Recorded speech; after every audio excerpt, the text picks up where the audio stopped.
成功，你已经72小时没合眼了，休息一会儿吧。明天就是交付样机的最后期限，还有几个参数，今天必须完成。这……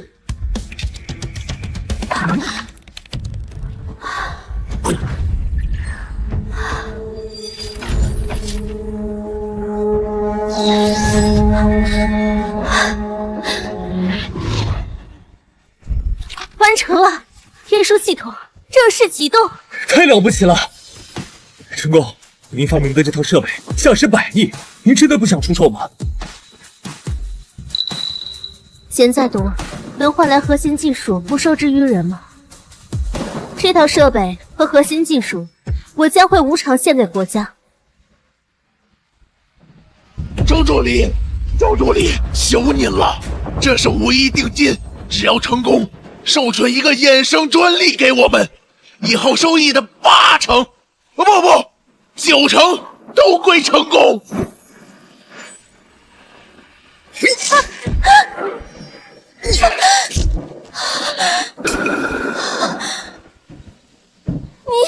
程姐，你太顽固了！科学没有国界，金钱权力不分善恶，人不为钱，天诛地灭。这笔财富你不要，我要！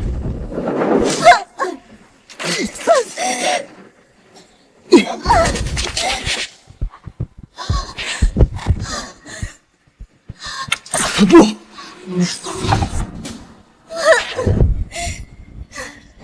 我宁可毁掉我半生心血，也不会让它落到你手里。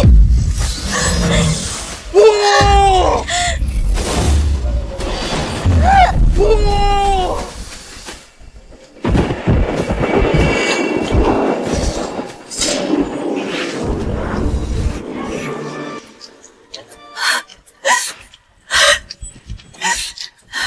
老天爷，求你开开眼吧，救救我的灵儿，求你了！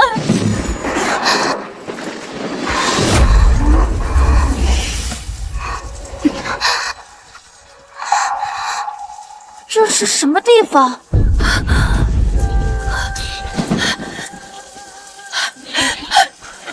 儿，你醒了，大娘在这儿呢。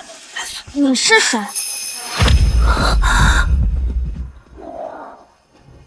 灵儿，你是不是上糊涂了？我是娘啊，你到底怎么了？什么？我终于到古代了，还是一个孩子身上。张灵儿，命还挺硬，居然还没死。柳氏，这丫头不是好端端的在这喘着气吗？你倒是有脸，3天不做工，这个月的月钱你拿什么交？大夫人，求您发发慈悲，赏我点银子，找个大夫吧。灵儿她已经发烧3日了，再这样拖下去，恐怕熬不过今晚了。恩典，你一个贱婢出身的妾，也配伸手要钱？老爷能把你们留在府里，已经是天大的恩典了。就是，方灵儿这个死丫头，死了倒清静，省得浪费我们方家的米粮。女孩怎么了？同是方家血脉，凭什么你们锦衣玉食，而我们却要住柴房、做工交钱？这公平吗？公平？你娘是个出生低贱的奴才，你就是个赔钱货，也配跟我们讲公平？没错，你们生来就是下等人，没什么资格讲公平。柳氏，你明天就带着这个丫头片子出去做工，回来交钱给家里。我看，真正的蛀虫是你们这种不劳而获、坐享其成的人。反了天了你了！你个丫头片子，还敢骂人！娘，看着，我今天打死这个晦气东西！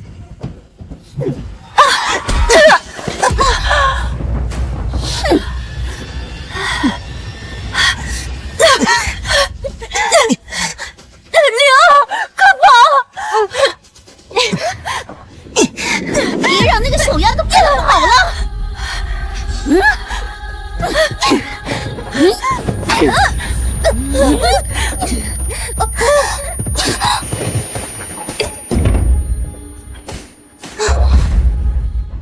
往哪儿跑？今天不打死你！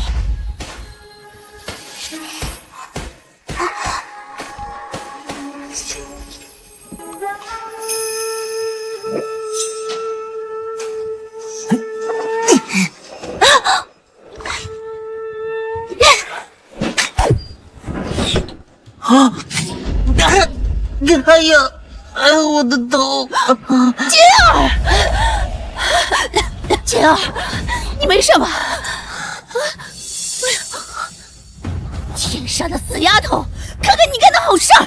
大夫人，您别生气，莲儿她不是故意的，刚才是个意外。不，我就是故意的，而且是算好的。这丫头，眼神怎么像变了人？看人性子发毛。妈，我不管，现在就叫人来把这两个贱种打死！灵儿，快别乱说了。大夫人，灵儿她只是发烧烧糊涂了，胡说八道，她怎么可能算好呢？您别生气，我这就给大少爷包扎。滚开！别拿你脏手碰我儿子！我看你们俩就是早有预谋，要害我儿子。来人！啊，夫人。柳氏，你们俩现在要是跪下来，给我儿子磕100个响头，我兴许还能让你们俩多活一会儿。光磕头可不够，我还要你学100声狗叫，从本少爷的胯下钻过去。大夫人，少爷，千错万错都是我的错，您不要怪灵儿，她还小，求您高抬贵手饶过她吧。我这就跪下来给你们认错。娘，你起来。像他们这种人不配。今天你们休想再欺负我们！好，你个小贱种，死道理，汤怀嘴硬，打死送去乱葬岗，给我上！打！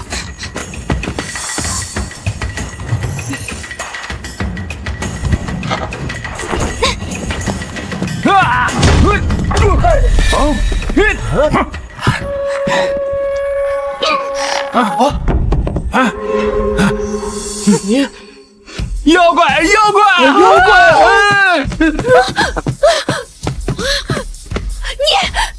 怎么可能有这么大力气？难不成你真是妖怪？快说，你这妖术哪学的？我这不叫妖法，这叫基础力学。你们还想再看看？那我就再送你们一个魔牌。柳氏，你们两个别得意，明日老爷就回来了。等明日你们要是交不上月钱，我就让老爷把你们俩都赶出去，流落街头，我看你们怎么活！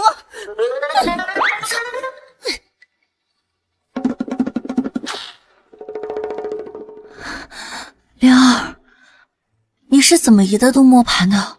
我发烧，做了个怪梦，梦里女神仙教会我的。难道灵儿高烧3日，真的烧坏了神智？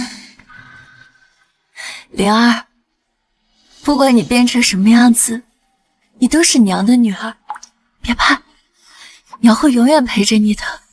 娘，方家如此待你，你为何从不离开？娘当年卖身葬父，签的是死契，就算娘最后想走，也没有钱赎身。再说了，娘也不想让你变成一个没有爹的野孩子。娘，从今日起，没有人再敢欺辱我们。我会带娘离开方家，让娘过上好日子的，让更多像我们这样的苦命人也过上好日子的。莲儿这眼神，跟以前真的不一样。莲儿，这里就是娘做活的房场了，你在外面乖乖等着，不要乱跑，知道吗？好。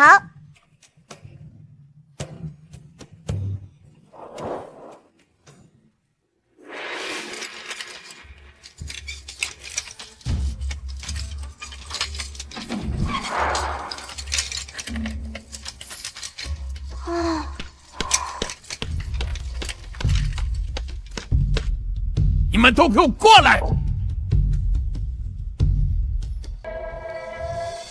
！3天，还剩最后3天，扬州府的老爷们就要过来提货了。现在连一半都还没吃出来呀！你们都干什么吃的？掌柜的，这云锦花样太繁复，每织1寸，提送上万次，我们手脚都快要断了。是啊，掌柜的，这一日也织不出2寸细锦，这上千匹数目实在是太多了。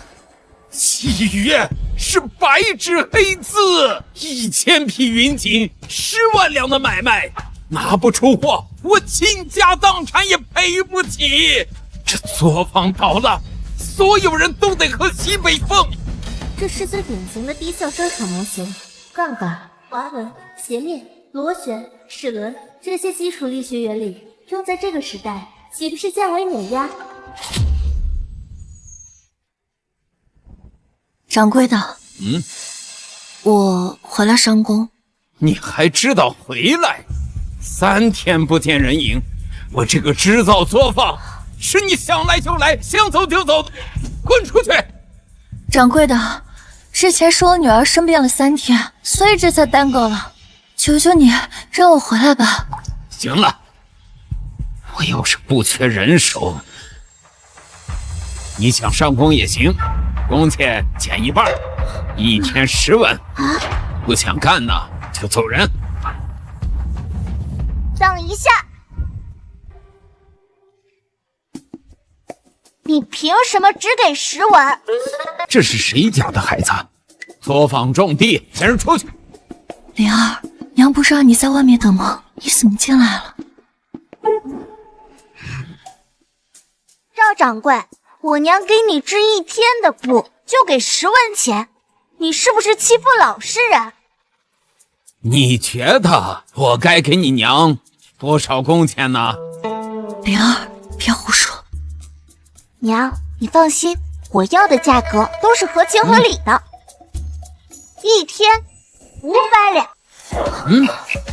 500两？小丫头，你疯了吧？我这个作坊1天也就200两，你是来故意捣乱的？不，赵掌柜，孩子还小，不懂事，您大人不计小人过，不要跟他一般见识。少废话，有事赶紧带着你这个疯丫头滚！赵掌柜，你难道真的想要你这作坊关门大吉吗？说什么？小丫头，你敢咒我？1000匹云锦，10万两的买卖，3天，你能织出来吗？我织不织得出来，跟你这个疯丫头也没关系。我看你就是找打。那我如果告诉你，我有一个办法，可以让你在1天之内做完1000匹云锦呢？你说什么？你碰过织机吗？你知道那个梭子怎么穿的吗？没有，但是我的这个方法不需要人亲手去织。这，灵儿，你不要再胡说八道了，快跟掌柜的赔个不是。我没有胡说八道。赵掌柜，我刚才简单算了一下，你这里所有的织布机加在一起，3天3夜不睡觉，都织不出来1000匹布，更何况是复杂的云锦呢？你到底想干什么？简单，你只要按我说的做，1天之内1000匹云锦如数奉上。只要1天啊！否则你和你这作坊只有死路一条。你哟，我当是哪路的神仙在这指点江山呢？原来是我们方家柴房的小废物呀！怎么在府里装神弄鬼还不够，又跑出来坑蒙拐骗？方少爷，这小丫头也是你们方府的人，她是不是这儿有毛病啊？这小贱人在我们府上就是干粗活的，1天学堂没进过，不认识的字一大箩筐，连自己的名字都不会写，说她半疯半傻，不足为过。方文杰，她好歹是你妹妹，你怎么可以这么说？呸！你一个贱婢生出来的赔钱货，也配叫我哥哥？他还配姓方？我是没有上过学，也不会认字，但是方家可是花重金请先生教你。听说你连《三字经》都背不熟呢，家里的账本你看得懂吗？你这败家子，除了挥霍家产、仗势欺人外，你还会干什么？方家有你这样的蛀虫，真是离败落不远了。赵掌柜，你听见没？他就是个满嘴胡言乱语的疯子。你要是信他的话，就等着赔光棺材本，出去要饭吧。赵掌柜，你不信我的话，那就等着苏州那些老人们拿着契约找你赔钱吧。到时候我就看着你关门倒闭。娘，我们走。等等，那你说说看，到底有什么好办法？执笔伺候。拿上，拿上。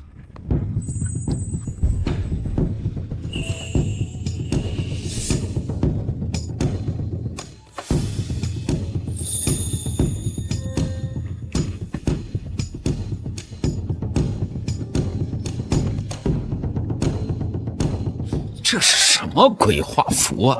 这弯弯绕绕的像只鹿啊，这能织布？这画的什么呀？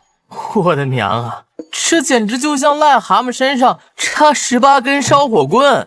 灵儿，你这画的倒不像是织布机，到底是什么？我这叫蒸汽纺织机。蒸汽？啥叫蒸汽？看到那壶口冒的白烟了吗？水烧滚了化成气，就是蒸汽。哦，你这个小贱种的意思是烧一壶开水就能织布？赵掌柜，他这是把你当3岁小孩耍呢！混账东西！你这个疯丫头，竟然敢戏耍我！看我不打断你的腿！赵掌柜，息怒，孩子只是发烧烧糊涂了，胡说八道，我这就给您赔罪。发烧？我看是这小贱种把脑子烧成浆糊了吧？连烧水织布这种鬼话都编得出来啊！柳氏啊，我好心让你上工，你这个疯丫头竟然敢用这鬼画符来消遣我，拿我全家的性命和这作坊几十口人的饭碗开玩笑！对不起，掌柜的，我们再也不敢了。娘，不用求他，要是能救活这作坊，也是在救我们自己的生路。赵掌柜，你若不信的话，你敢不敢和我来个赌约？赌约？这可是你自找的，我不给你点教训，别人还以为我好欺负。说吧，赌什么？就赌我能不能按照图纸把机器造出来，我们当场试机。如果它织不出1寸云锦，那我便赔你所有损失，10万两白银，1分不少。10万两？小丫头，你可知这10万两白银是多少数目吗？啊，你和你娘卖个180回都凑不出一个零头。灵儿，这个赌约不能打。柳氏啊，这小贱种在这妖言惑众，是不是你教的？故意给我们方家找麻烦，丢我们方家的脸。赵掌柜，你都已经被逼上绝路了，难道这样稳赚不赔的赌局你都不敢吗？掌柜的，横竖是个死局，试试又何妨？万一呢？好，我赵某就跟你赌这一把。好，你们都作死是吧？柳氏、方灵儿，你们闯下这么大的祸，我们方家可不背这个锅。我现在就回去告诉我娘，把你们从方氏除名。灵儿，你真的打算这么做吗？娘，你放心，我绝对不会让你失望的。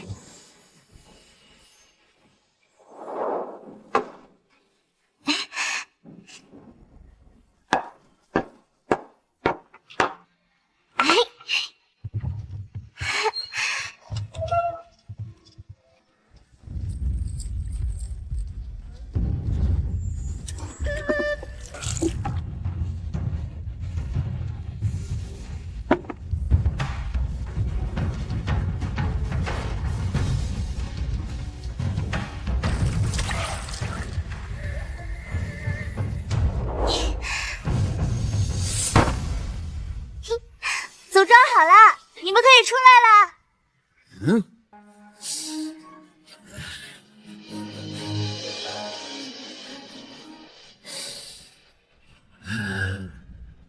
就是这么个怪东西，疯丫头，你赔钱吧！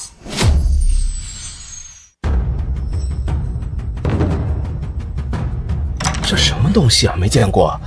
就是这么个怪东西，疯丫头，你赔钱吧！赵掌柜，我还没启动呢，你急什么？气什么动啊？生气呢？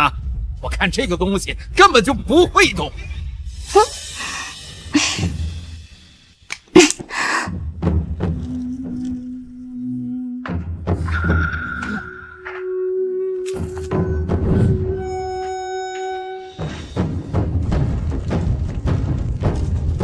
烧水来之不？这8辈子也没见过这么稀奇的事儿啊！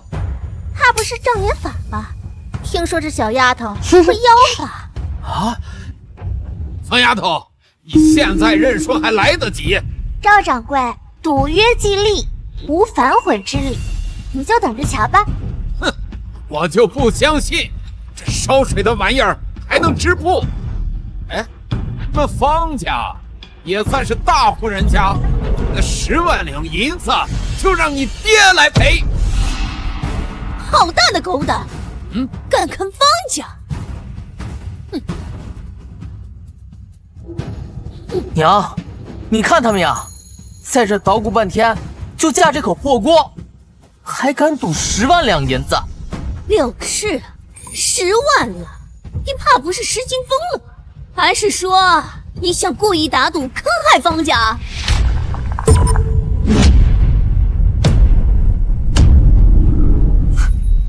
这再怎么叫，也就是个烧水壶。娘，我看呀，这死丫头就是对我们怀恨在心，想让我们故意赔10万两银子。赵掌柜，我今天就把话撂着，这2位的所作所为与我们方家没有任何关系。你最好现在就把这2个招摇撞骗的东西绑了，扭送官府。疯丫头，你都听见了，若是不成功，要么出10万两银子，要么我去报官，抓你们坐大牢。赵掌柜，他们2个，一个败家纨绔，一个无知泼妇，你信他们？放肆！你们娘俩什么身份？一个卖身的丫鬟做了小妾，和一个柴房里出生的丫头片子，本来就不配进入我们方家。我是方家的当家主母，现在我就宣布把你们2个踢出方家。好啊，我们求之不得。不过，到时候等我这蒸汽机运转起来，加之百两的时候，你们可别哭着求我们做回你们方家人。好啊，那今日诸位都做个见证，若这破玩意儿真能织出1寸云锦，我和我娘就从这儿爬着出去。我们娘俩虽人微言轻，但说出去的话泼出去的水绝不反悔。没错。疯丫头，我不管你是不是方家的人，今日这玩意儿要是出不了云锦，我就用你们母女俩来抵命。时辰就快到了。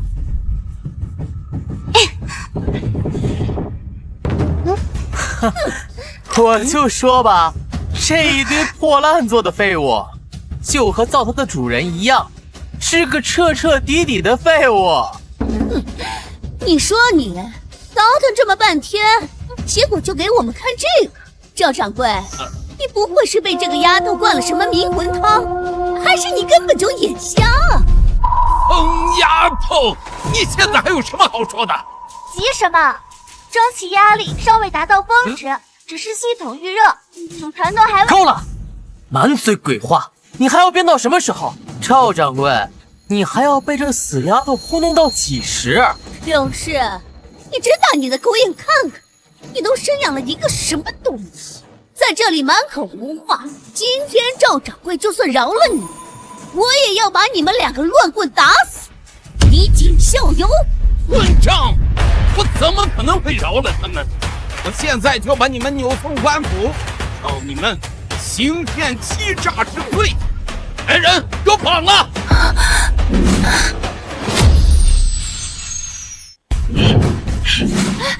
不是我女儿，放开她！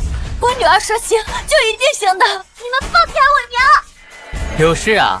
要我说，你就是个疯子，生出来了个疯女儿。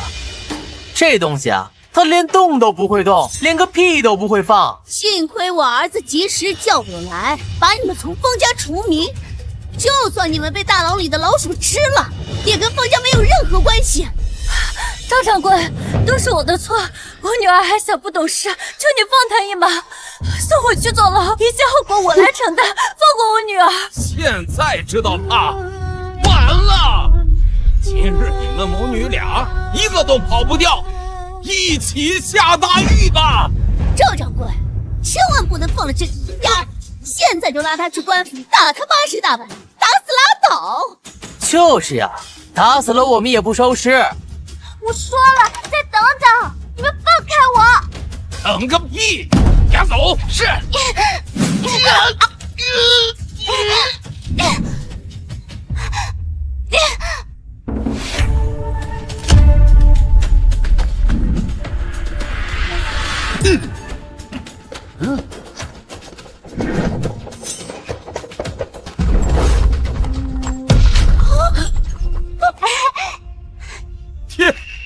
天老爷，真的织出云锦了！这什么怪东西，居然真能织布！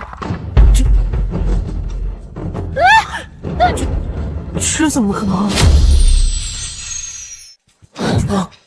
方灵儿，你做了什么？这怪物怎么突然开始织布了？妖术，这体是妖法，寻常织机怎能如此？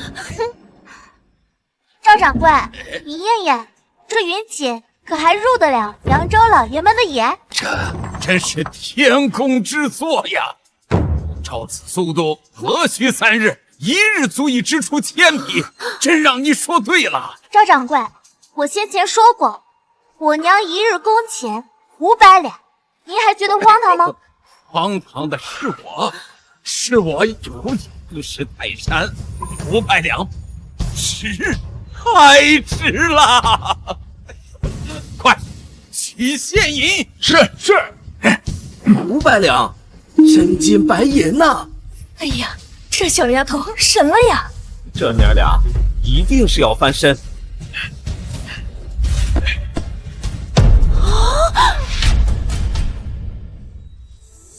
灵儿，这些真是给我们的吗？娘，我说过会让你过上好日子的，这才刚刚开始。灵儿姑娘，啊不，小祖宗，这宝贝织机卖给我吧，价钱嘛，2000两，啊不，3000两一台，你先给我做3台。织布机我可以多造，不过我不卖。小祖宗哎，3000两一台也不卖？我卖的是专利，换句话说，一台机器织出1寸锦，那我便要收30%。只要机器不止，银钱便流水不绝。赵掌柜，你可愿意？愿意。灵儿小祖宗不仅手巧，心思更是通透，我们这就立契。不行，这气你不能和他签。没错，他是方家人，这银子、这手艺、这织机的分成，通通都是方家的。你们简直是欺人太甚！方才还想把我们从方家除名，现在看到有钱了，怎么又不除了？这银子、这手艺、这织机的分成，通通都是方家的。你们简直是欺人太甚！方才还想把我们从方家除名，现在看到有钱了，怎么又不除了？我说要把你们除名，只是口头一说，并无文书凭证。就是，你们现在还都是方家的人，这些东西都给我娘保管。这银子、这图纸都是方家的。赵掌柜，你也看到了，钱和图纸都归方家，那么你要的蒸汽纺织机，就找他们造吧。什么？方夫人、方少爷，你们二位能造出这个蒸汽织机吗？我才不研究这么奇怪的东西呢。但是这个丫头会做，她就得给我们方家做工。没错，谁要是想要这奇怪玩意儿，都得来我们方家排队交钱。你想让我给你们方家做工，做梦！方灵儿，你可姓方，竟敢背叛方家，简直大逆不道！没错，你们要是再胡闹的话，信不信我以方家家主的身份把你们俩进猪笼？你们两个平日里就爱欺负我，现如今又来抢我们的银子和图纸，凭什么？就凭你们是方家的人，就没有理由说不？那我现在告诉你，不，我不会给你们方家做任何东西。赵掌柜，你要的纺织机恐怕是拿不到的。你们俩人造不出蒸汽机，还想抢人家的图纸和银两，要不要脸呐？赵掌柜，这是我们方家的家事，还轮不到你来管吧？哼，家事？你们抢的是我的救命图纸，不我财路，还抢我银子，这两个不要脸的东西！来人，打！是。不我财路，还抢我银子，这两个不要脸的东西！来人，打！是。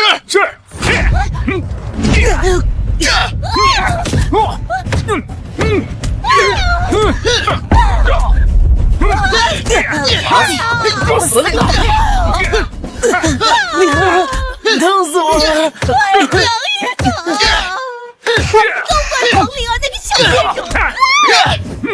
人孙保重，你们两个仗势欺人，强占钱财，现在还想怪我女儿，等如今这般下场，是你们活该！刚才有人说，要是怪物机器能织出布，那么就爬着出去。爬出去！爬出去！爬出去！爬出去！我们爬就爬，方灵儿有事，真是没完！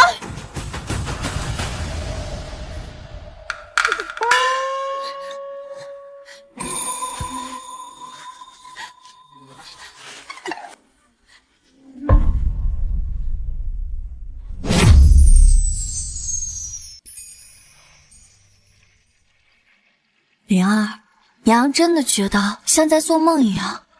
这些银钱，再加上你约的分成，这样咱们娘俩以后真的能过上好日子了。但是娘，要想过上真正的好日子，咱们就得离开方家。等方德回来，灵儿这就帮你赎身。想得美！哼，你们吃方家的饭，要砸方家的锅，你们简直就是方家的败类！就是，别以为你们挣了几个臭钱，就敢不把方家放在眼里。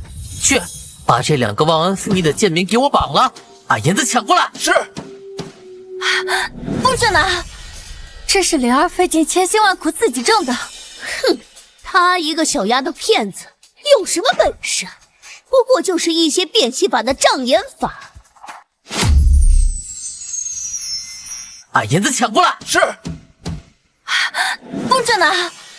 这是灵儿费尽千辛万苦自己挣的。哼，她一个小丫头片子，有什么本事？不过就是一些变戏法的障眼法，骗得了别人，骗不了我。就是，你们吃的、住的、穿的，哪样不是方家赏你们的？你们是方家的人，你们挣的一分一毫都是方家的。看来你们今天挨的打还不够多，想在家里接着窝里横。今日你让我娘在众人面前颜面大失，我现在就教你什么叫做长幼尊卑，什么叫做方家的规矩。夫人少爷，千错万错都是我的错，不要动我的灵儿。娘，你不要说他们，你我都一样，他们没有资格动我们。好一对嘴硬的贱骨头，给我上！打！住手！住手！打打闹闹，成何体统？我才去皇家行宫半月，你们就在家闹翻天了！爹，您终于回来了。您要是再晚一步，这两个贱种真的要把方家的天给捅破了。老爷，是啊，您都不知道这几个月我和我儿为了家里受了多少委屈。哎，你这脸怎么受伤了？谁打的？都怪他们俩！今日这小丫头撺掇柳氏去制造作坊闹事，竟然跟人要赌10万两银子，说什么能做出新式织布机。就是，我和娘好心阻拦，他们两个竟然勾结外人对我们动手。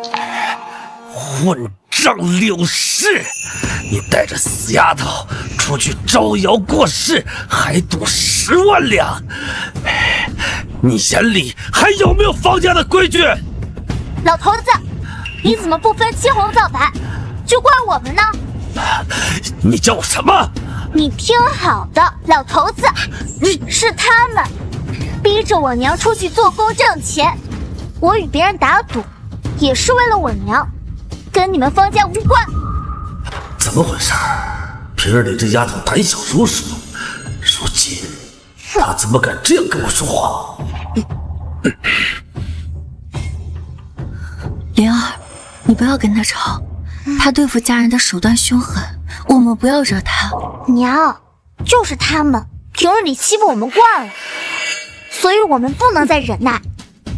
老头子，今日我来，就是跟你们方家一刀两断。你说什么？死丫头，你是不是活腻了？我们就是想要好好的活着，所以才要离开方家。你给方家惹了那么大的祸，还想走？看我不打断你的腿！老爷，你怎么能听他们一面之词呢？你可曾问过我们打赌的结果？这还用问吗？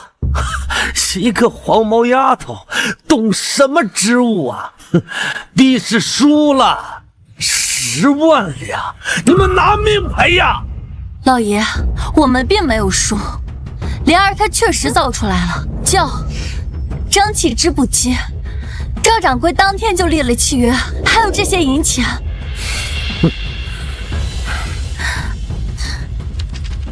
这个就是蒸汽织布机的图纸，你好好看看。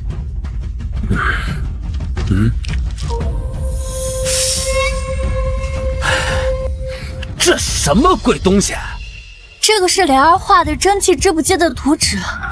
狗屁图纸！要我看的话，就是他妈邪门歪道、奇技淫巧，根本没用。老头子，明明是你自己什么都不懂，还盲目自大，污蔑别人的本事，都是奇技淫巧，你懂不懂？这叫科学。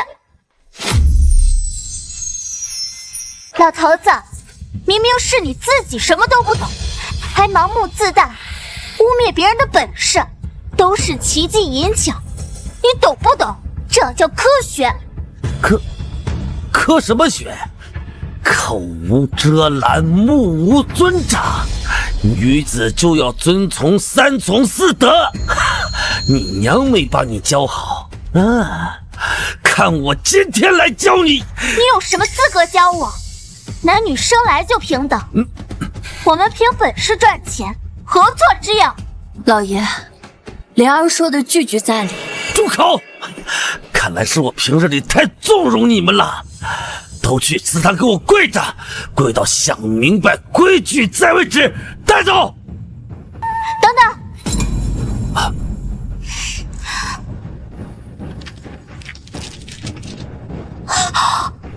老头子，这是你建造行宫的图纸，快说，这谁绘制的？你给我拿来！哼，这可是皇室行宫修建图纸啊，可是尚书大人亲自督办绘制的，而且是一个黄毛丫头能看的。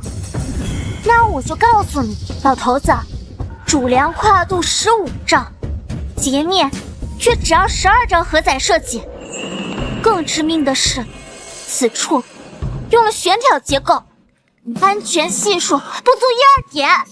你在说什么鬼话？你是不是疯了？哼，那我告诉你，行宫要是按照这个图纸施工，不等建成就会塌。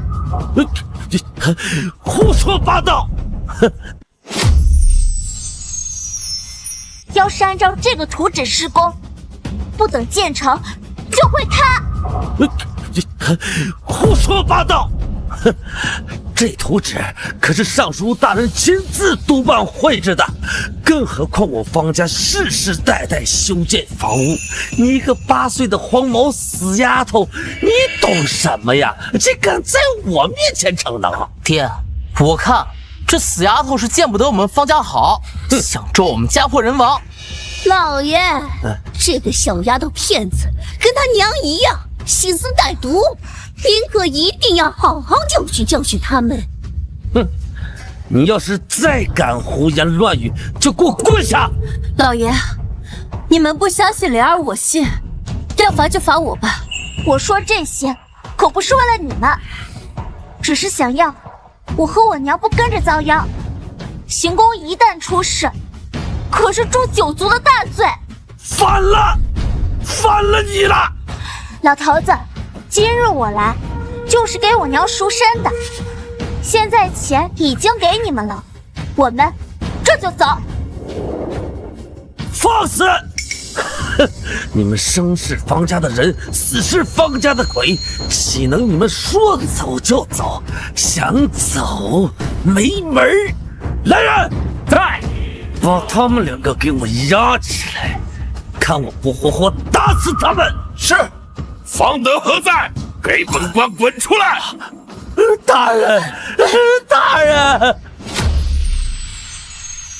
方德何在？给本官滚出来！刘大人，小人方德见过刘大人，不知大人深夜降临，有何要事，请您示下。方德，本官知道你方家几代人营造砖瓦，才举荐你承建皇家行宫，可如今工期延误已逾半月，你可知罪？刘大人呐，这半月以来，小人一直在行宫监工啊，丝毫不敢懈怠呀。我们一定加快建设速度啊！若只是工期，还能饶你一条狗命。今日工部尚书亲往查验，发现正殿储粮不稳，东南角柱廊已有明显清侧。什么？行宫乃圣上居所，一砖一瓦都容不得有半点差错。你竟敢造出如此摇摇欲坠的劣功！哼，你是不是图谋不轨，想谋害圣上？不，大人冤枉啊！小人都是按照工部颁下的图纸，丝毫不敢逾越呀！大胆！你的意思是，工部尚书亲自绘制的图纸有差错，还是我工部派出的监官眼睛都瞎了？小人失言，小人不敢，求求大人开恩。工部尚书亲自绘制的图纸有差错，还是我工部派出的监官眼睛都瞎了？小人失言，小人不敢，求求大人开恩，我插言补救。补救？晚了，还有3天。偌大的行宫，你怎么补救？尚书大人有令，再给你最后1天，若是不能反攻重建，将以欺君罔上、延误皇宫之罪论处。不止你一人，方家无论男女老少，满门抄斩，鸡犬不留。哎呀！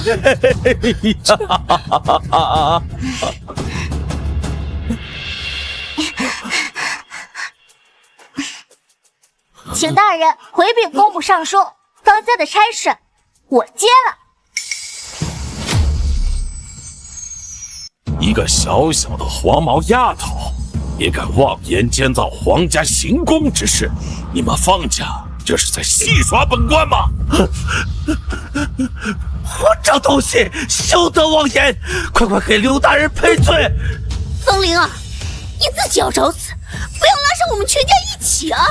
就是，还不赶快跪那磕头，给刘大人磕100个响头！灵儿没有胡说，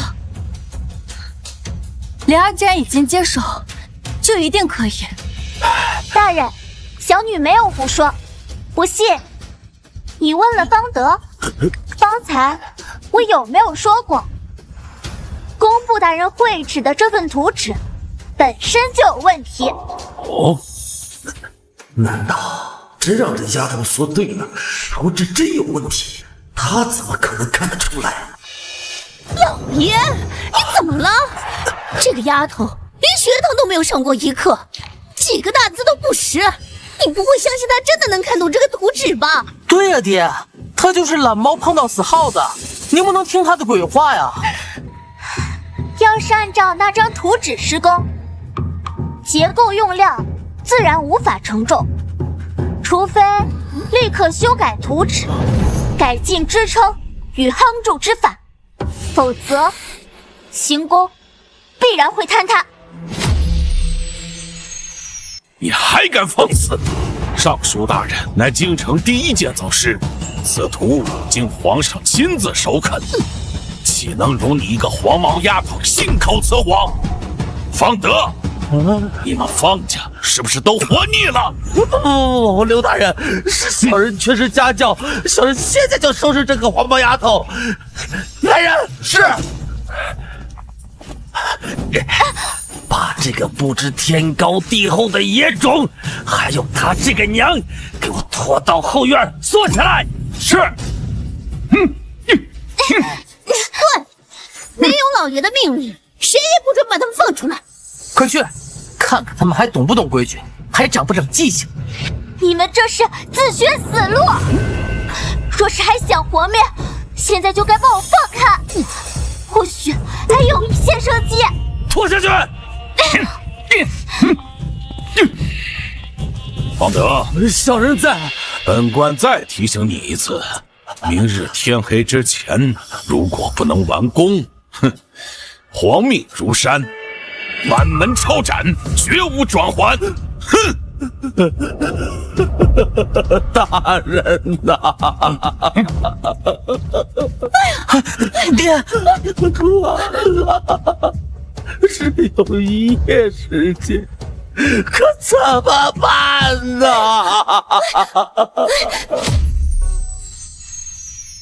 老爷，您别着急，再好好想想，还有没有什么办法？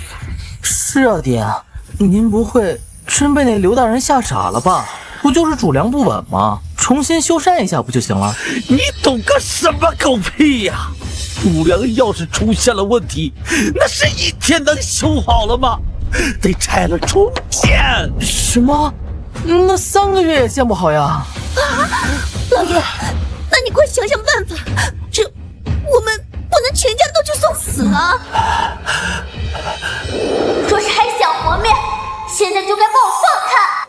难道那黄毛丫头说的是真的？爹，您是不是真被吓傻了？那死丫头懂什么建造啊？你还真信她？是啊，老爷，怎么就剩1天了？您要是拿银两去打点打点，说不准还有机会。你要是真给了那个丫头，都等于把咱们全家往刑场上送啊！是啊。爹，老爷，没事吧，爹？来人呐！快来人呐！老爷，你别吓我！你这死丫头，都这个时候了还敢吹牛，等着掉脑袋吧！晦气！我看方家就要完了，把他们俩留在这等死，赶紧走！灵儿，方德是不会放过你的。明天我就去衙门认罪，就说都是我做的，让他把你放了。娘，你放心，我们谁都不会死的。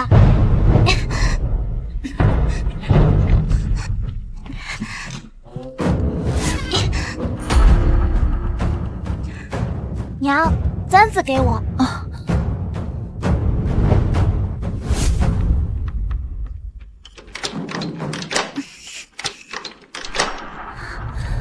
开了，灵儿，我们快逃出去。不，娘，我们现在还不能走。为什么？灵儿，再不逃的话就没有机会了。娘，方家承建的是皇家行宫，就算我们现在逃出去，此生也只会是逃犯，抓回来也只有死路一条。而且那些参与建造的无辜匠人也都会人头落地的。那你的意思是，你要接手建造行宫？若想活命，恐怕就只有这个办法。娘，你相信我吗？娘信你。那我们趁着天黑，这就出发去行宫。走。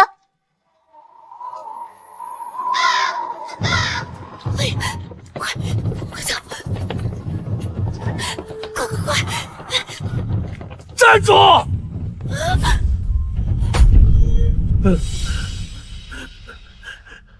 你们这是要干什么？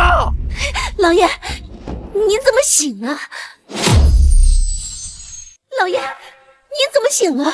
你们是方家人，难道也想逃？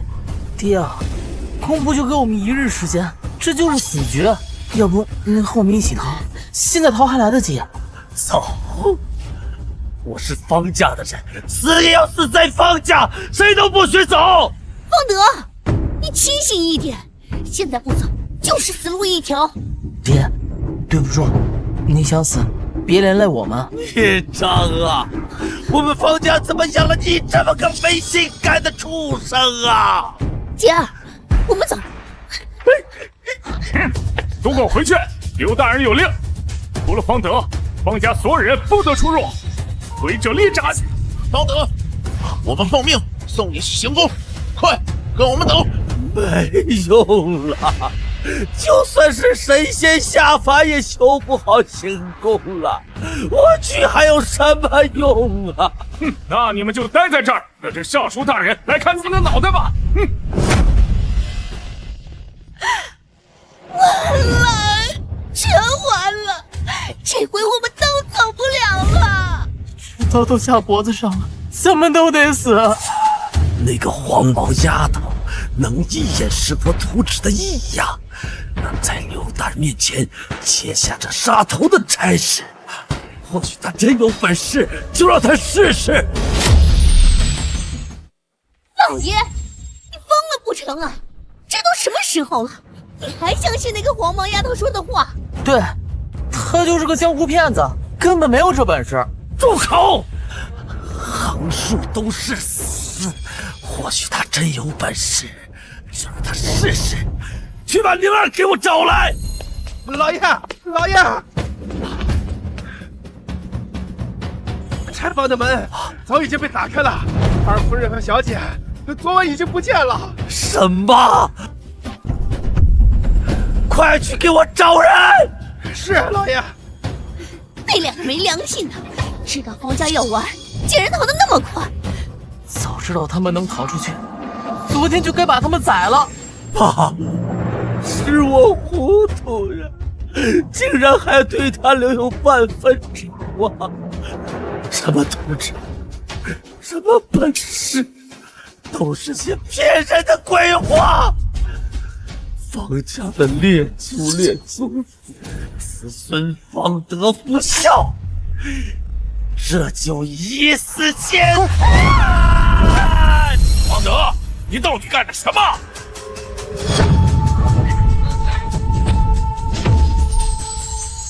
你到底干了什么？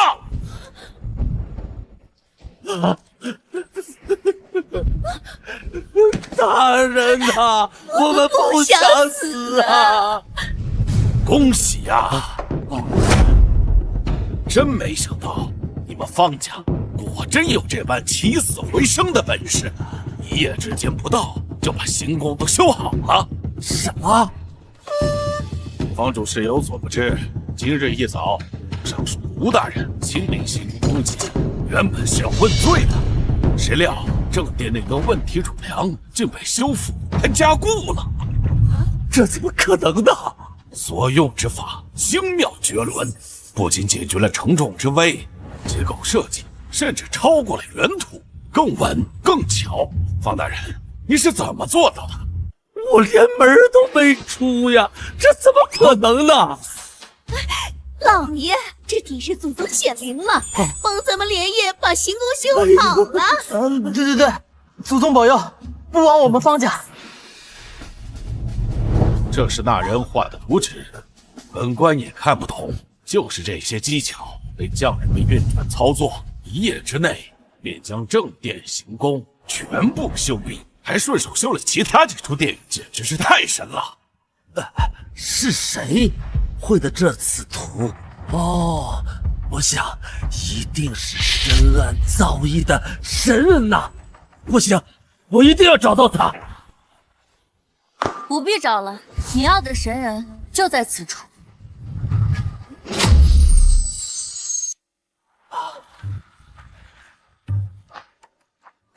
你刚才说什么？我说，昨夜行宫所为是莲儿做的。此图是你所绘？你一夜之间就将行宫修好了？怎么可能？这死丫头懂什么？她就会一些江湖术法，众神怒，她能修皇家行宫？哈，鬼才信嘞！就是，大人明鉴，他们娘俩昨夜就逃出去了，肯定是在外无处可归。现在见我们方家没事儿，所以出来冒功领赏。在你们眼里，自然什么都不可能，但在我眼里，这不过只是运用基础物理写到工程题罢了。小丫头，你胡言什么？此事非同小可，冒领建造皇宫之功，乃是欺君大罪。就是，你在那瞎说什么？还不赶紧领罪！你想害死我们全家啊！就是，快跪着承认自己撒谎了，还想我打断你的狗腿？莲儿说的没错，昨晚我们并没有逃走，是去了行宫。大人，这功我也不想领，只要行宫安然无恙，朝廷不再降罪，我和我娘这就离开。爸，狐狸尾巴露出来了吧？就是想冒领功，离开我们家，然后撒这种弥天大谎。就是，大人，这死丫头满嘴胡言，欺诈罔上，这该当何罪？快把他们都抓走！小丫头，本官最后给你一次机会，赶紧认错，否则我就不客气了。我没有错，为何要认？哼，那本官就秉公执法了。方德，虽然你们方家修正了行宫，但这几丫头冒领功劳的罪过，岂能轻饶？来人，把他们两个抓起来！是。报，尚书大人加急信件，主令当面呈交刘大人。刘大人，尚书大人说了些什么？尚书大人说，据行宫匠人禀报，正将行宫微居之图谱、器具及重修功法，皆系一名8岁女童所授，她叫方德。什么？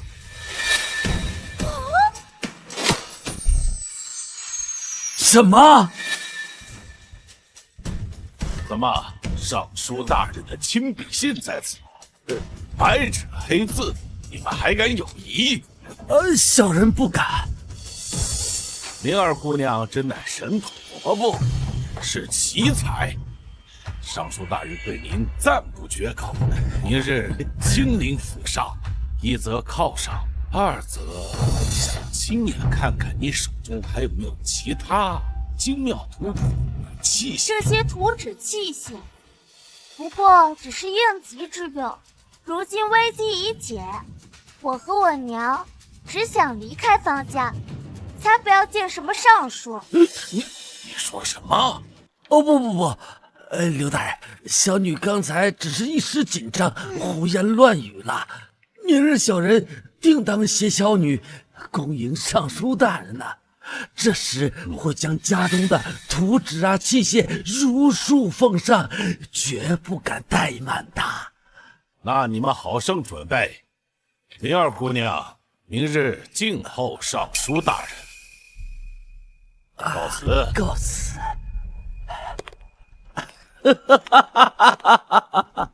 明日尚书大人就要来我方家，那我方家可是要一飞冲天了呀！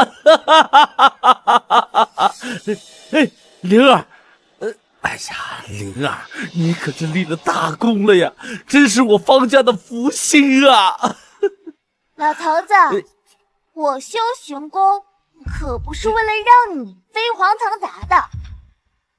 如今我们恩怨已清，我和我娘这就走。哎，这可不行啊！灵儿，你要是走了，明日尚书大人来了，我该如何交代呀？刚才好像是你自己答应的吧？我可没答应。尚书大人那边，你自己去应对吧。拜拜。我这就办。哎呀，灵儿，你就留下来吧，以前都是我对你不好。柳氏，不，新玉，哎呀，夫人呐，你劝劝灵儿吧，以后我会改的。你起来说话。不，你不答应，我就不会起来的。老爷，你可是方家的家主，你怎么能给他们两个跪啊？是啊，我看那丫头就是歪打正着，撞了狗屎运。你还真信她是神仙下凡啊？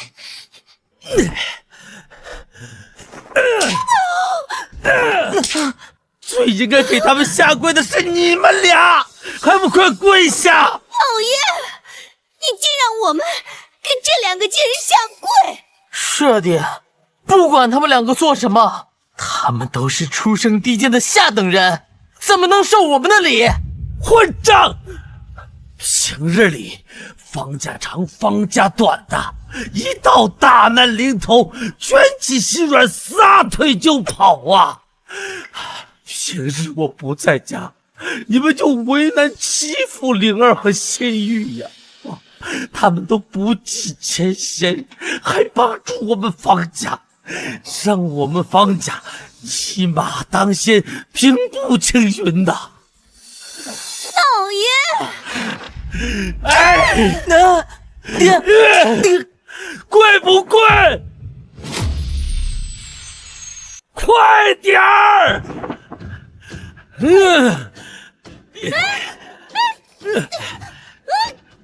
给我磕！磕！再磕！磕！磕！够了，不要再磕了，我们不稀罕。哎呀，灵儿，这才磕了10几个，得磕到你消气为止。老头子，你也算是一家之主，这样欺负家人，算什么本事？灵儿，这不是为了让你消消气吗？灵儿，以后你就是我方德的嫡女，方家的继承人。仙玉，以后啊，你就是我方家的当家主母。不行，老爷，我才是你明媒正娶的妻子，她柳心玉就是个丫鬟出身的妾，她凭什么当方家主母？就是爹，我才是方家唯一继承人，她一个丫头女流，怎么配当继承人？祖宗都不愿意。祖宗，我是方家的家主，我说了算。哼，王氏，把你掌管的钱粮地契、金银票据，还有库房钥匙，统统交出来！不行，这是我管了20多年的家事，不给！我不给！拿来吧你！仙月，以后这个就交由你来保管。王氏，你的好日子到头了，带着你的好儿子滚出正屋，住进逼灵儿和仙玉住的地方，柴房。哼！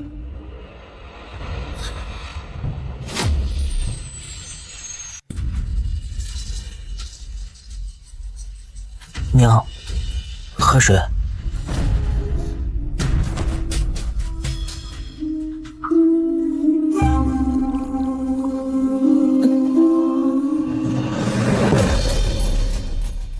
那对贱人用我的屋子，穿我的衣裳，使唤我的奴才。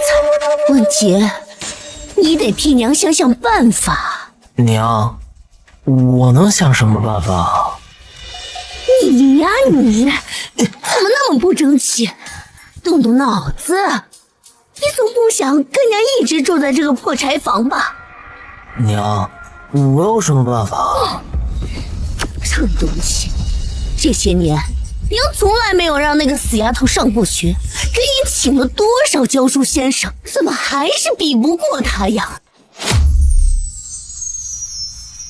这些年娘从来没有让那个死丫头上过学，给你请了多少教书先生，怎么还是比不过她呀？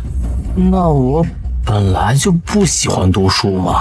再说了，那丫头会的东西书上也没有，我怎么和她比呀？正经办法不会，歪门邪道也不会啊。娘，你想干啥？明天尚书大人会来方府，这是我们绝地反击的好机会，我们要把一切都夺回来。我才是方家的主母，你才是方家的继承人，我们要把他们娘俩踩回泥里。我听娘的，让他们死无葬身之地。可是我没有什么办法。想弄死他，我有办法。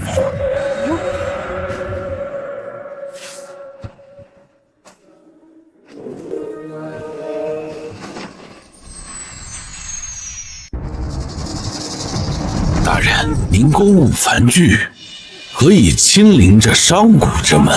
不过是个有些技巧的小丫头。技巧？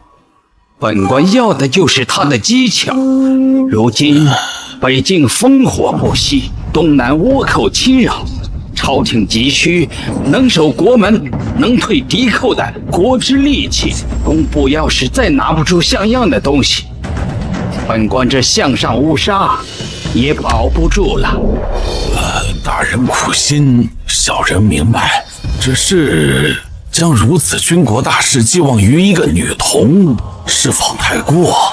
若行宫重修宫城真是那女童所为，那她就是我大夏百年不遇的天纵奇才，是天赐我朝的瑰宝。大人，若她只是侥幸，或是欺世盗名，若是她徒有虚名，哗众取宠，那本官就用她这颗脑袋以正视听，以儆效尤。保民方德，叩谢大人莅临寒舍，方家上下蓬荜生辉。都起来吧。谢大人。你就是方灵儿？是。灵儿姑娘，尚书大人亲至，就是为了查验你的营建巧技之时。大人要看的图纸和器械模型可以准备妥当。妥当了，妥当了，早就已经准备好了，只等大人指示。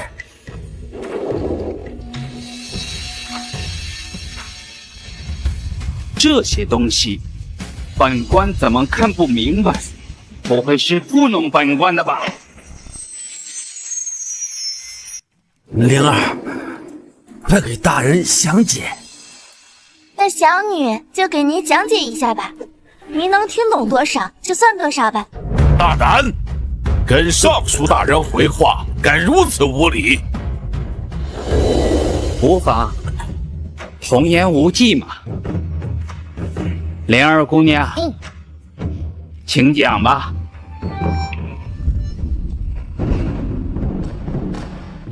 大人请看，这是改进后的多重华灯组，不同大小的轮装配合，必然也可以吊载1000斤重物。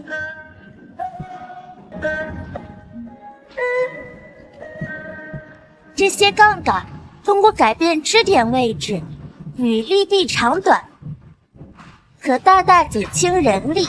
还有这个自稳联动舱，瞧瞧他那得意的样子。娘，你等着，这丫头死定了！真是构思精巧，化繁为简，切合实际，妙，实在是妙啊！大人过奖，小女只是懂得一些微末之技，能得到大人的赏识，实在是方家有幸啊！耳听为虚，眼见为实，今日不虚此行。工部历年营建，费力耗材之处颇多，若将此等巧思用于军械资助运输、城防工事修筑，我大夏何惧外敌侵扰？莲儿姑娘，你可真是天赐我大夏的神童啊！这些都是你一人所想所知。不，大人，这些都不是他想的，全都是剽窃学生我的思想。文杰，你在胡说些什么呀？这些图纸和器械怎么可能是你的构思？爹，儿子并未撒谎。您想想，这些年方家花了多少钱供我读书，而这方灵儿一天学堂没进过，一个大字都不识，怎么可能一夜会这么多东西？这灵儿一夜之间变成这样，确实有些蹊跷。灵儿，你不是跟娘说高烧做梦是梦里的女神告诉你的吗？你们听听，女神仙托梦，这说的什么话呀？多荒唐啊！戏文里都不敢这么编。是啊，尚书大人，这荒诞之言岂能相信？而且她小小年纪又是女流之辈，不是窃取我的构思，怎能说得通？女神仙托梦，这说法未免太荒诞了。灵儿姑娘，你可有证实这些构思的凭据，或是师承，或是读过何种典籍？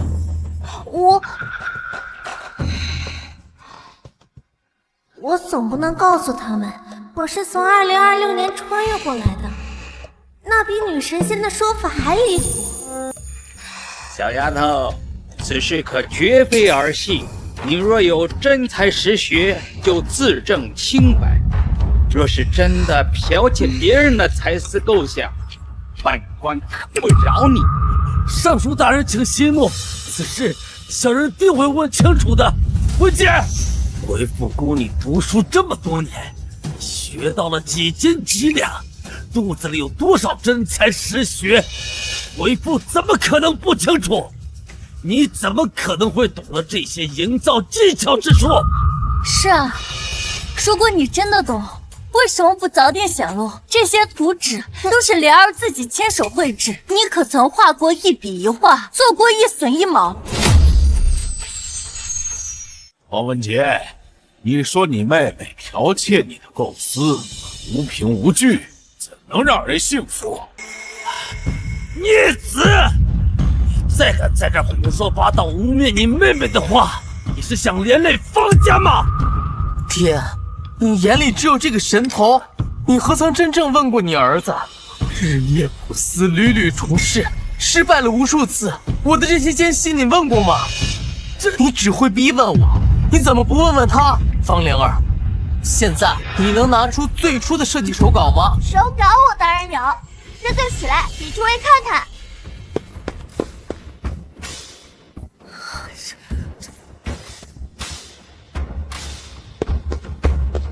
诸位看，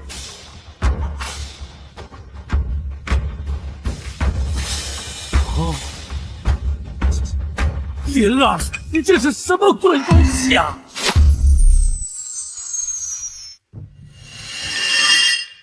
啊，怎么回事？我的图纸怎么变成这样了？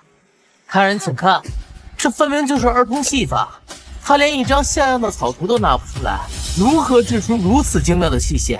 是啊，大人，这胡乱涂鸦的才是一个8岁女童能画得出来的。他这不是剽窃，是什么？这图纸和这些机械根本对不上，这算什么狗屎？看来这小丫头果然在欺瞒本官。方德，这怎么回事？这难道真的是灵儿剽窃了文杰的构想？灵儿，你说话呀！我也不知道我的图纸为何变成了涂鸦。不过方文杰，你说我剽窃你，难道你能画出这些图纸吗？我当然能。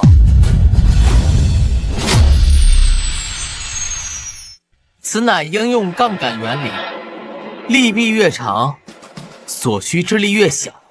此处滑轮组定滑轮改向，动滑轮省力，借重力之功，以补人之不足。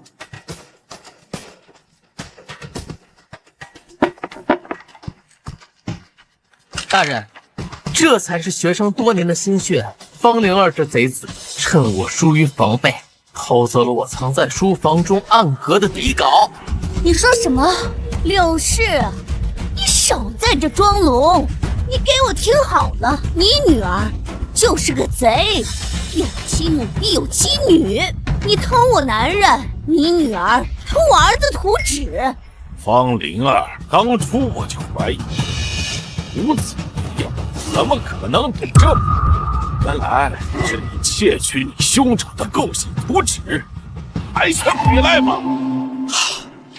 好一个神童，竟如此欺世盗名，简直是找死！这灵儿还不赶快跪下认错呀！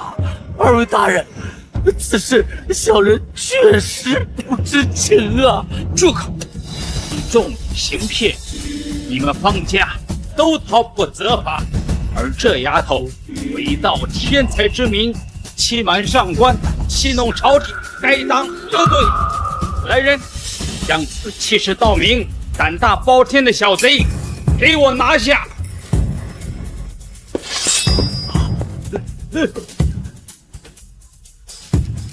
尚书大人，若是要杀我们的话，北境和东南，我们难守，大夏覆灭，始于今日。你说什么？你说什么？朝廷的军事要务，你是如何知晓？想必大人今日亲临方府，就是为了这事，对吧？就算你猜对了，可你沽名钓誉，并无真才实学，还不该杀吗？没错，沽名钓誉、欺瞒朝廷的人是该死，不过不是我，是他，方文杰。你这个死丫头，死到临头还嘴硬！大人，您别听他瞎说，现在就砍了他！放肆！你这是在教尚书大人做事吗？不，小人不敢。我只是觉得这丫头死不认罪，确实该死。不，小人不敢。我只是觉得这丫头死不认罪，确实该死。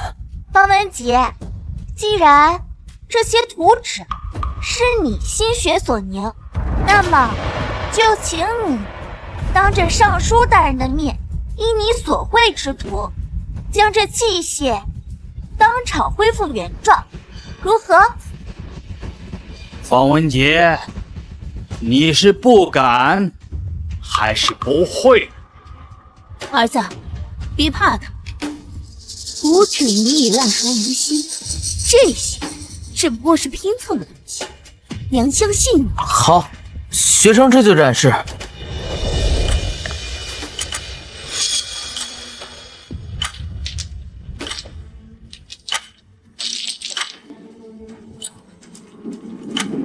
学生装好了。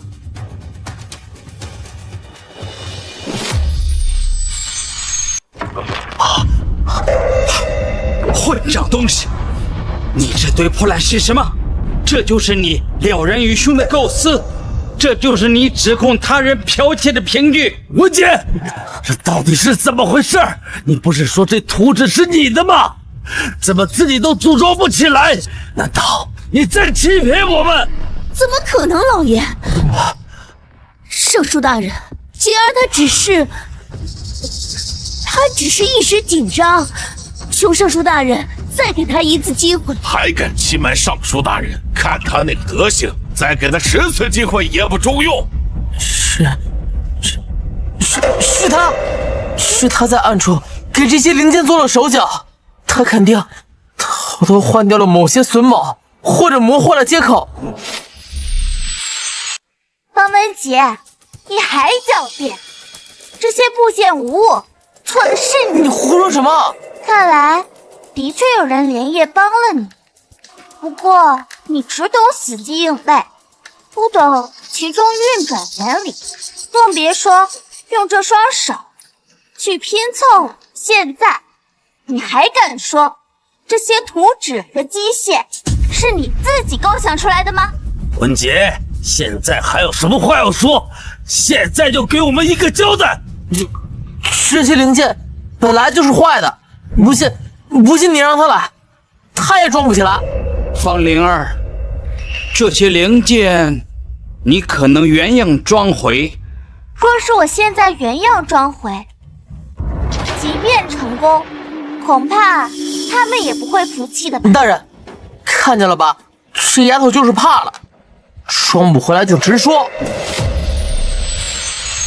就是不能原样装回，便是你心虚，这足以证明这些零件就是你破坏的。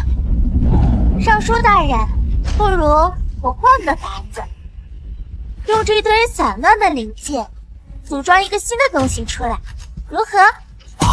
新物品？方灵儿，你吹牛也不怕咬着舌头。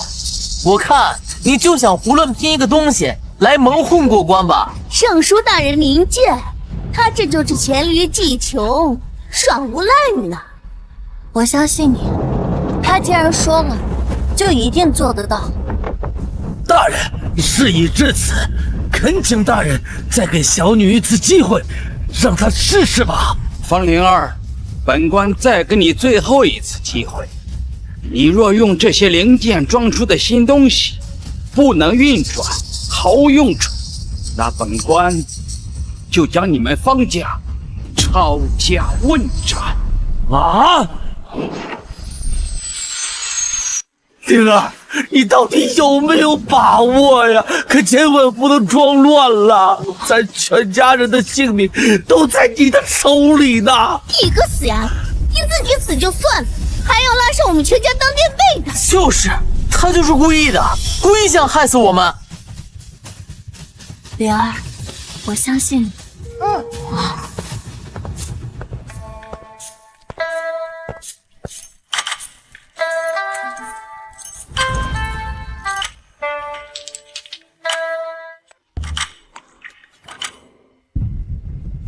大人，他会不会再说咱们一次？本官可没工夫陪他闹下去。小林，若是他造不出有用的东西，立刻血洗方家，鸡犬不宁。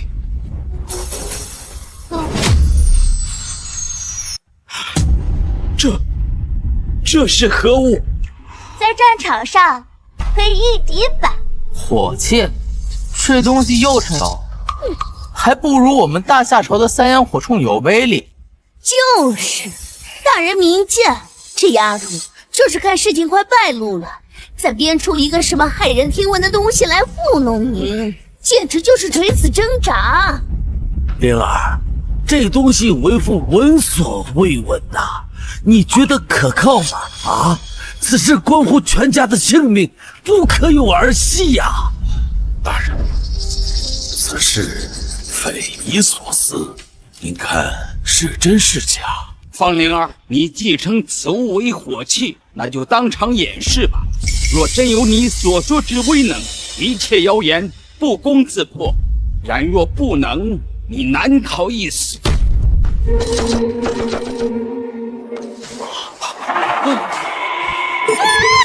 哎呦，儿啊，儿啊！杀人了！灵儿，你杀了你哥哥！灵儿，你真的杀了方文杰？娘，你放心，刚才诸位都看得清楚，我打的到底是什么？我打的到底是哪？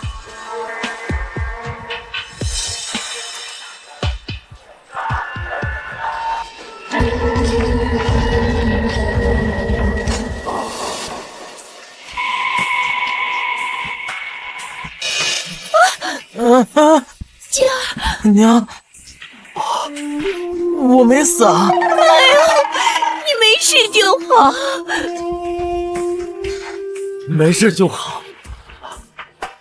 威力倍增，若以此物守我边关，何惧胡马铁蹄？哈哈哈哈哈！灵儿，娘就知道你一定可以的。祖宗保佑啊！我方德何德何能，竟得此麒麟女呀！哎呀，灵儿，以后你就是我方家的擎天之作。灵儿姑娘不仅是你方家之幸，更是我大夏之祥瑞，江山之救星啊！灵儿姑娘这样的奇才，岂能埋没于市井？立刻随本官进宫，面见圣上，为我大夏铸造国之重器。不必了。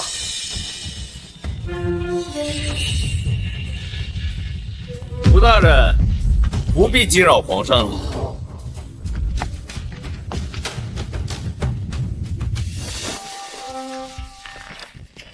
下官胡启正叩见太子殿下。不知殿下驾临，有失远迎，还望殿下恕罪。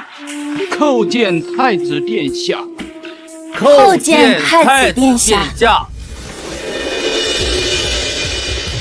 方灵儿，不得无礼，还不拜见太子殿下？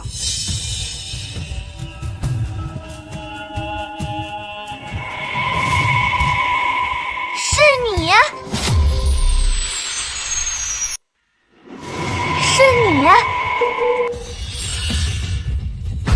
你就是方灵儿，难道你认得本宫新任的国师？看来周同辉也穿越了，还摇身一变成了国师。他现在是位高权重，我要是贸然拆穿，只怕历时必有杀身之祸。回禀太子殿下，小女不认得国师，只是见大人气质非凡，一时失态。请殿下明鉴，小女自幼在深闺中长大，见识短浅，岂会认得国师呢？刚才冲撞了殿下与国师，还望恕罪。无妨，这小丫头瞧着倒是伶俐，颇有几分眼缘。别装了，从你见我第一眼，我就知道你认成绩。我如今变了模样，你怎么知道？自从我看见皇家行宫的地铁被人砍头的样子，我就知道这个世界除了我，还有另一个人。除了你这位天才的机械工程师还能有什么？朱东辉，上辈子为了夺我的研究资料，害我性命。如今换了时空，你还想干什么？程姐，好不？灵儿，上辈子我们要了你的命，夺走一切，这辈子我依然可以随时要你。不过杀了你有点浪费。你这脑子是个无价之宝，要夺命就乖乖听话，为我所用。不是，看来你和这小丫头很是投缘。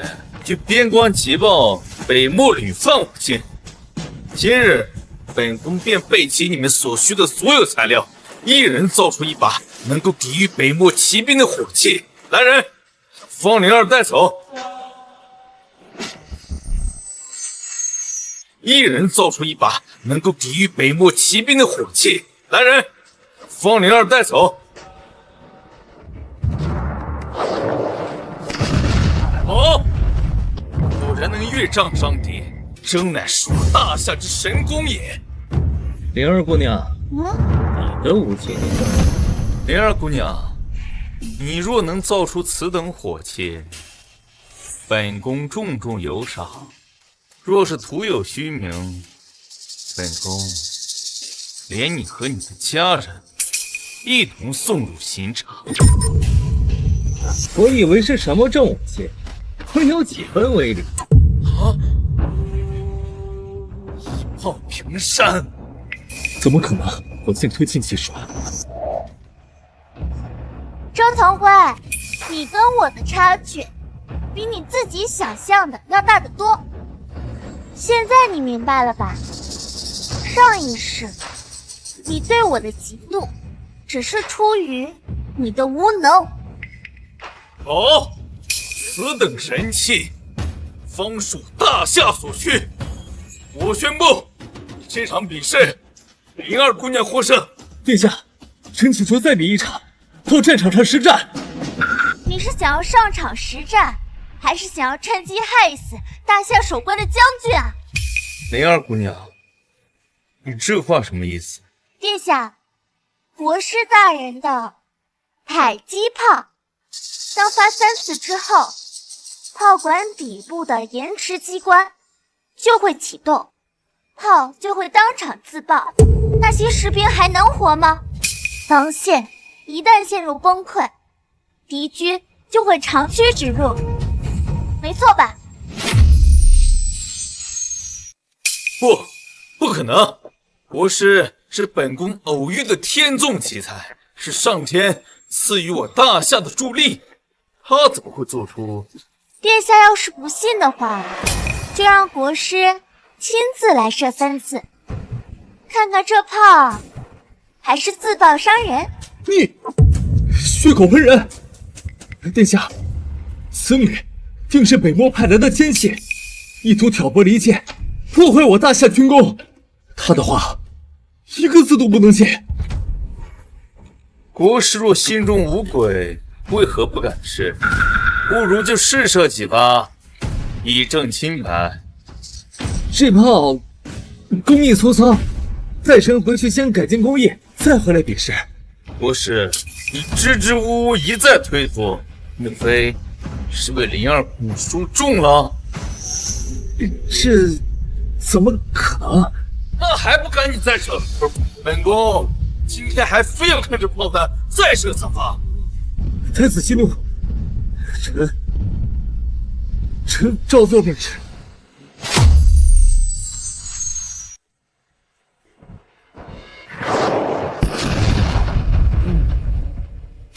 灵儿姑娘，你看，这不没事。灵儿姑娘，3发已过，你还有何话可说？请陛下明察，臣一片赤诚，竟遭此女如此污蔑，请陛下为臣做主，严正这信口雌黄、扰乱比试之人。小女方才说的是3发以上，请国师大人再打第4发。若第4发后此套安然无恙，那民女就甘愿认输，任由殿下与国师处置，绝无怨言。国师，既然灵儿姑娘心有不服，不如你便再射一发，让灵儿姑娘心服口服，彻底放心。打呀？怎么了，国师大人？是不敢打了吗？国师，打呀，让他看呀！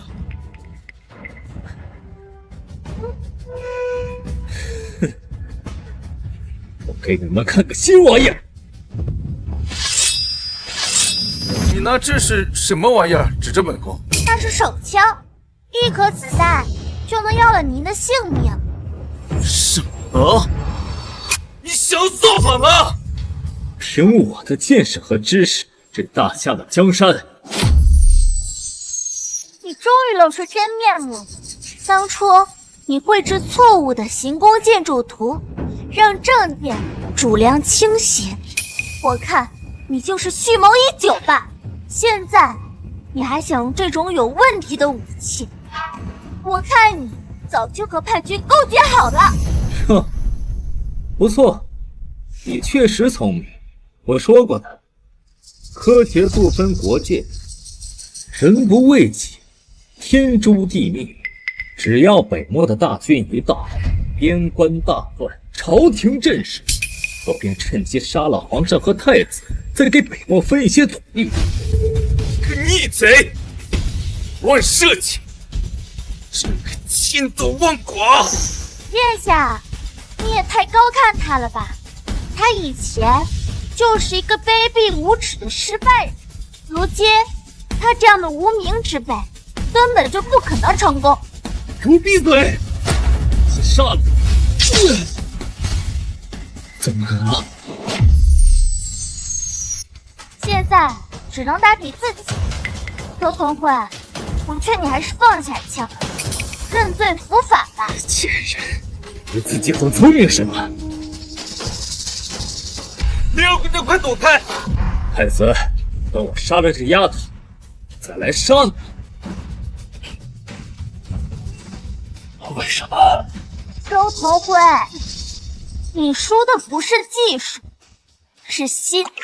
你永远在算计人，在害人，在走捷径，所以你永远都比不过我。